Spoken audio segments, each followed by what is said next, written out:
Hello friends, welcome to counter top classics. இன்றைக்கி நம்ம சமையல் மேடையில் ஒரு டிஃப்ரெண்ட் ரெசிபி தான் நம்ம பார்க்க போகிறோம். உங்களுக்கு என்னென்னு தெரிஞ்சிருக்கு. சுட்ட கத்திரிக்காய் சட்னி தான் செய்ய போகிறோம்.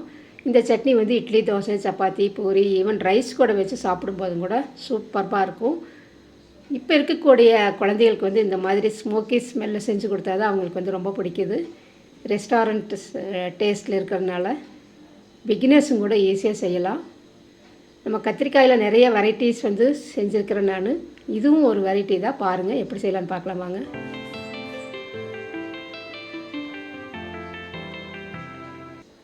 இப்போ இந்த சுட்ட கத்திரிக்காய் செய்கிறதுக்கு ஒரு பெரிய கத்திரிக்காய் நீளமாக இருக்கிற மாதிரி நம்ம நல்லா கழுகிட்டு எண்ணெய் தடவிட்டு ஒரு ஸ்டாண்ட் இருந்துச்சுன்னா நீங்கள் அந்த ஸ்டாண்டில் ஸ்டீல் ஸ்டாண்ட் இருந்துச்சுன்னா போட்டுக்கோங்க. டைனிங் டேபிள் வைக்கிற ஸ்டாண்ட் போட்டிருக்கலாம், நான் மறந்துட்டேன். சரி பரவாயில்ல வச்சாச்சு அப்படின்ட்டு அதிலேயே சுட்டுக்கலான்ட்டு சுட்டுட்ருக்குறேன்.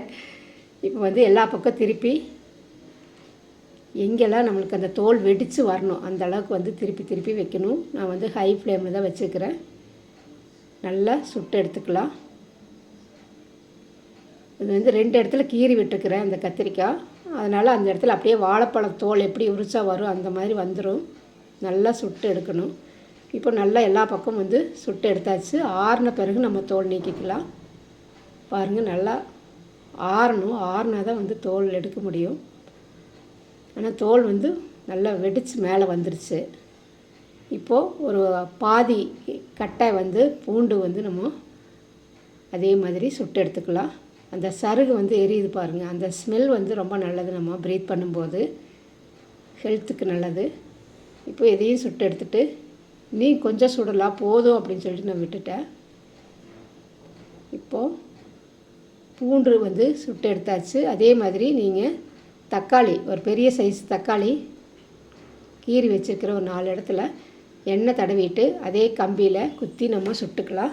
சூடு ஆறின பிறகு தான் நல்லா வரும். தண்ணியில் வேணாலும் போட்டு விட்டுட்டோம்னா நல்லா சீக்கிரமாக ஆறிடும். அப்படியே உரிச்சாலே வந்துடும். இப்போ தக்காளி பாருங்கள் நல்லா சுட்டாச்சு. எல்லா பக்கம் திருப்பி இந்த மாதிரி வச்சு அந்த தோல் நல்லா கருகி வரும்போது நம்ம ஸ்டவ் ஆஃப் பண்ணிடலாம். பாருங்கள், எல்லா பக்கம் நல்லா தோல் வந்து ரிமூவ் ஆகி வருது பாருங்கள். இந்த ஸ்டேஜில் நம்ம எடுத்துடலாம். உங்களுக்கு தக்காளி வேண்டாம் அப்படின்னா புளிக்கரைசல் வேணாலும் நீங்கள் சேர்த்திக்கலாம். உங்களுடைய டேஸ்ட்டுக்கு என்ன வேணுமோ தக்காளியோ அல்லது புளிக்கரைசலாக வந்து நீங்கள் சேர்த்திக்கோங்க.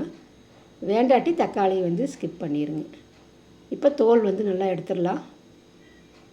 பிகினர்ஸ் வந்து உடனே எடுக்காதீங்க, சூடாக இருக்கும். கொஞ்சம் ஆறின பிறகு எடுங்க, அல்லது தண்ணியில் ஒரு பவுலில் தண்ணிக்குள்ளே போட்டு எடுத்துருங்க. சுத்தமாக தக்காளியில் இருக்கக்கூடிய தோல் வந்து வந்துடுச்சு பாருங்கள். ரொம்ப அந்த ஸ்மோக்கி ஸ்மெல் இருந்துச்சு அப்படின்னா நம்ம வீட்டில் பசங்க சாப்பிடல அப்படின்னா என்ன பண்ணுறதுங்கிறதுக்காக தண்ணியில் போட்டுட்டு நான் கொஞ்சம் அந்த புகை இருக்கிறதெல்லாம் கொஞ்சம் கழுவி எடுத்துட்டேன். இப்போ கத்திரிக்காய் அதே மாதிரி எடுத்துகிட்டு உள்ளே ஏதாவது சொத்தை இருக்குதா அப்படின்னு சொல்லிட்டு நம்ம பார்த்துக்கலாம். காம்பு வந்து கட் பண்ணி எடுத்துடலாம். இப்போ தண்ணி பாருங்கள். இப்போ அதே பவுலில் பூண்டு, தக்காளி, நம்ம சுத்தப்படுத்தி வச்சுருக்கக்கூடிய அந்த கத்திரிக்காய் ஒரு தடவை வந்து நம்ம செக் பண்ணிக்கலாம். சொத்தை ஏதாவது இருந்துச்சு அப்படின்னு என்ன பண்ணுறதுன்ட்டு. நல்லா சாஃப்ட் ஆகிடுச்சு பாருங்கள், சொத்தையெல்லாம் எதுவுமே இல்லை. நம்ம அப்படியே எடுத்து பவுலில் போட்டு கத்தியில் அப்படியே கட் பண்ணி விட்டுடலாம். அப்படியே மசிச்சோம்னா அது நீளமாகவே தான் இருக்கும், மசிச்சு வராது. அதனால் நம்ம கட் பண்ணி விட்டுட்டு மசிச்சு விடலாம். ஆனால் இந்த மசிக்கிறதுக்கு வந்து கொஞ்சம் நம்மளுக்கு டைம் எடுக்கும். நான் மண் பானையில் போட்டு மசிச்சிருந்தேன்னா சீக்கிரமாக மத்தில் மசிச்சிருக்கலாம். நீங்கள் வந்து மண் பானை யூஸ் பண்ணிக்கோங்க. இந்த அளவுக்கு மசிச்சா போதும். இல்லாட்டி முடியல அப்படின்னா நீங்கள் மிக்சர் ஜாரில் பல்ஸ் மோடில் வச்சு ஒரே ஒரு சுற்றி எடுத்துகிட்டு வந்துடுங்க. இப்போ இந்த அளவுக்கு தான் என்னால் கடைய முடிஞ்சது. இனி பூண்டு, கத்திரிக்காய் இது எல்லாமே கொஞ்சம் கடைப்படாத மாதிரி இருக்குது. ஆனாலும் அப்படி இருந்தாலும் நல்லாயிருக்கு சாப்பிட்றதுக்கு. இப்போ ஒரு கடாய் வச்சு நல்லெண்ணெய் ஊற்றிக்கிறேன்.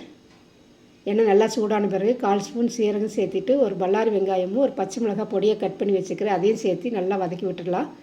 வெங்காயம் வந்து ரொம்ப கலர் மாதிரி வரணும் அப்படின்ட்டு அவசியம் இல்லை. அது சாப்பிடும்போது நம்மளுக்கு பல்லில் கடிபட்டுச்சுன்னா டேஸ்ட் நல்லாயிருக்கும்.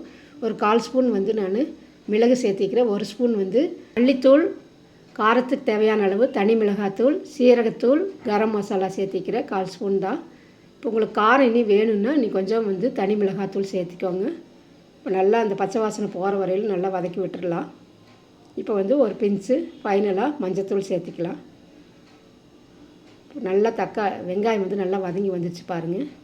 இப்போ நம்ம தக்காளி கத்திரிக்காய் மசிச்சு வச்சதை இதில் சேர்த்திக்கலாம். சேர்த்திட்டு அந்த பவுல்லையே ஒரு 1/2 டம்ளர் அளவுக்கு வந்து தண்ணி வந்து ஆட் பண்ணிக்கலாம். நம்ம இது வந்து ரொம்ப தண்ணியாக இருந்தால் நல்லா இருக்காது டேஸ்ட்டு. கிரேவி பதத்தில் இருந்தால் தான் சாப்பிட்றதுக்கு நல்லாயிருக்கும். சப்பாத்தி, பூரி, தோசை, இட்லி எதுக்கு வேணாலும் நம்ம சாப்பிட்லாம். ஈவன் ரைஸ் கூட வச்சு சுட சுட சாதத்தில் போட்டு பிசைஞ்சு சாப்பிடும்போது சூப்பராக இருக்கும். இன்னும் கூட உங்களுக்கு தண்ணி தேவைப்பட்டுச்சுன்னா ஊற்றிக்கோங்க. நான் வந்து கொஞ்சம் கட்டியாகவே இருக்கட்டும் அப்படின்னு சொல்லிட்டு விட்டுட்டேன். நல்லா அந்த பச்சை வாசனையெல்லாம் போகட்டும். இந்த மசால் கூட கலந்து வந்த பிறகு நம்ம இதுக்கு தேவையான அளவு வந்து உப்பு சேர்த்திக்கலாம். உப்பு சேர்த்திட்டு கூடவே வந்து பெருங்காயத்தூள் ஒரு 1/4 ஸ்பூன் வந்து நம்ம சேர்த்திக்கலாம். பெருங்காயத்தூள் வந்து ஹெல்த்துக்கு நல்லது, நல்லா வாசனையாகவும் இருக்கும். பெருங்காயத்தூள் போட மறந்துடாதீங்க. கத்திரிக்காய் ஒரு சிலருக்கு வந்து சேராது, அதனால் பெருங்காயத்தூள் சேர்த்தும் போது ரொம்ப நல்லது. இப்போ பாருங்கள், சட்னி வந்து ரெடி ஆயிடுச்சு. சுட்ட கத்திரிக்காய் சட்னி ரெடி ஆயிடுச்சு பாருங்கள். இது வந்து இப்போ இருக்கக்கூடிய குழந்தைகளுக்கு இந்த மாதிரி ரெஸ்டாரண்ட்டு ஸ்டைலில் செஞ்சு கொடுத்தா அவங்க இன்ட்ரெஸ்ட்டாக சாப்பிடுவாங்க. எங்கள் வீட்டில் எங்கள் பிருத்திவியெல்லாம் சூப்பராக இருக்குது அப்படின்னு சொல்லிட்டு கமெண்ட் வந்து பாசிட்டிவ் கமெண்ட் சொல்லியாச்சு. இப்போ வந்து ஃபைனலாக மல்லி இலைகளை தூவி ஒரு பவுலுக்கு வந்து நம்ம ட்ரான்ஸ்ஃபர் பண்ணிடலாம். உங்களுக்கு பார்த்தாலே தெரியுது, டேஸ்ட் சூப்பராக இருக்கும். கண்டிப்பாக இந்த ரெசிபி வந்து உங்களுக்கு பிடிச்சிருக்குன்னு நம்புகிறேன். பிடிச்சிருந்துச்சுன்னா லைக் பண்ணி கமெண்ட் பண்ணி சப்ஸ்கிரைப் பண்ணுங்கள். இதுவரையிலும் சப்ஸ்கிரைப் பண்ணாமல் இருந்தீங்கன்னா சப்ஸ்கிரைப் பண்ணி நம்ம சேனலுக்கு சப்போர்ட் பண்ணுங்கள். அந்த புகை ஸ்மெல் வந்து ஒரு சிலருக்கு பிடிக்காதுங்கிறதுக்காக தான் நான் தண்ணியில் போட்டேன். நீங்கள் வந்து தண்ணியில் போடாமையே செஞ்சு பாருங்கள், அவ்வளோ நல்லாயிருக்கும் மணமாக. தேங்க்ஸ் ஃபார் வாட்சிங்.